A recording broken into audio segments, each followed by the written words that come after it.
Dərddə və möhlətdə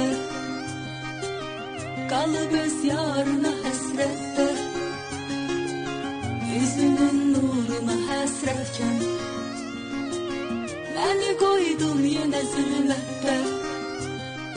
Gecələr sensiz nə edim ey yar, sen söyle, sen söyle.